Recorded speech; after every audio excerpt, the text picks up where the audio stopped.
3D printing this huge Benchy, 500% scale. For comparison, this Benchy right here is only 350% scale. Look at the freaking size difference.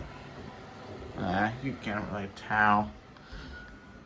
I can tell, in person, but like, where the camera angle was, you couldn't really tell a difference, and that's the only really angle I can do.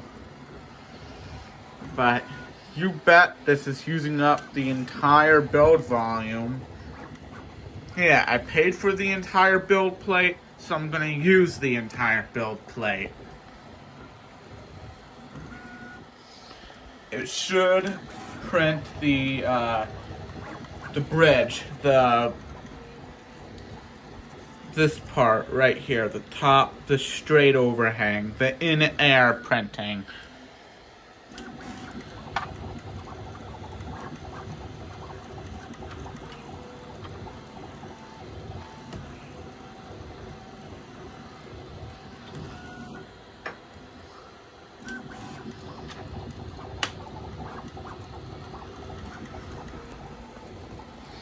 But, yeah,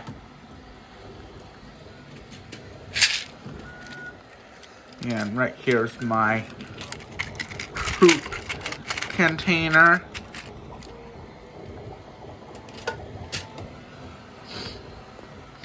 But, yeah. Hold on. I gotta time.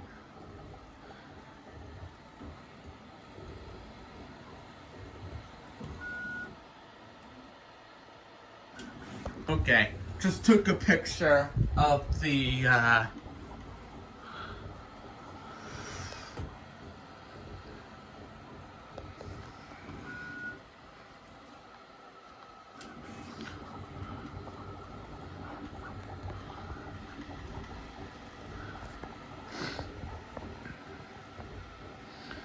yeah, hopefully it should print the overhead. Not the roof, but like the top of the front window.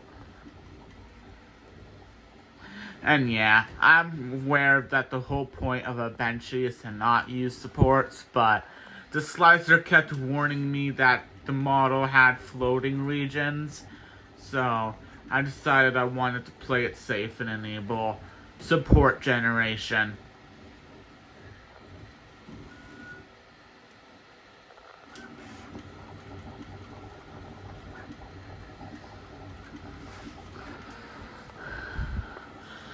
Let me zoom out.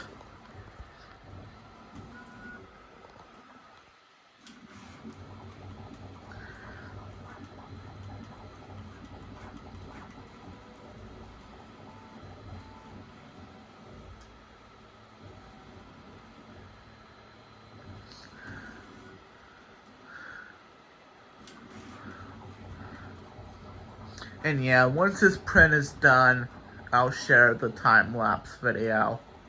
That's why it's been doing that thing. And I'll point it out the next time it does it. What it just did just there was it taking a picture for the time-lapse. I think my phone recording my 3D printer was seen by my 3D printer. So my phone recording my 3D print, my 500% scale Benchy will be up. It's bridging. Holy crap. Look at that bridging. No sagging at all whatsoever. My confidence in this 3D printer. I only have good things to say about this 3D printer. There are a few design flaws, like I've had the offset issues, because the way the hot end heating assembly is screwed onto the tool head block isn't that good. And just having this one cable management ring isn't good. I wish there were a few. But other than a few relatively minor design flaws, like quality-wise, this is a great quality printer, and I haven't had any issues other than, the Z offset due to a loose hot end. But I digress. This is still a great 3D printer. And if I remember, that is, I'll be sure to link a video, another YouTube video by Jared Owen, one of my favorite YouTubers, explaining how this specific A1 3D printer works.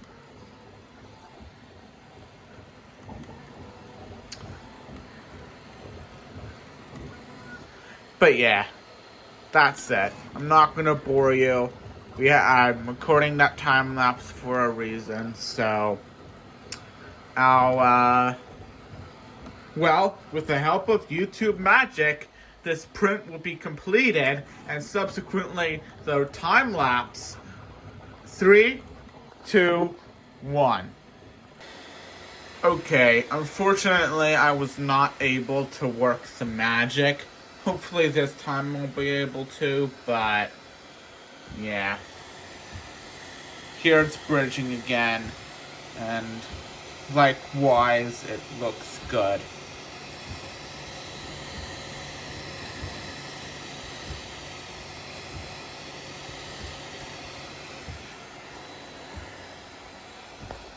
That's as close as I can get the camera, but if I zoom in,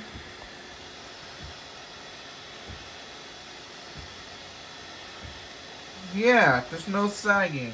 Okay, there you see a little bit of sagging, that first part, yeah, there is going to be a little bit of sagging. A little bit of sagging is inevitable, but for the distance, the sagging is surprisingly minimal. I wonder if the direction, the fact that the tool head is moving in X and Z direction. Technically, the tool only moves in X and whatever.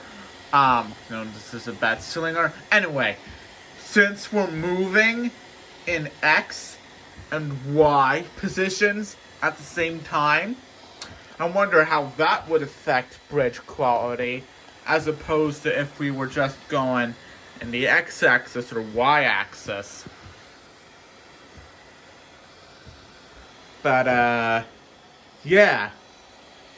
I'm proud of my 3D printer. It prints well. I mean, look at that bridging action.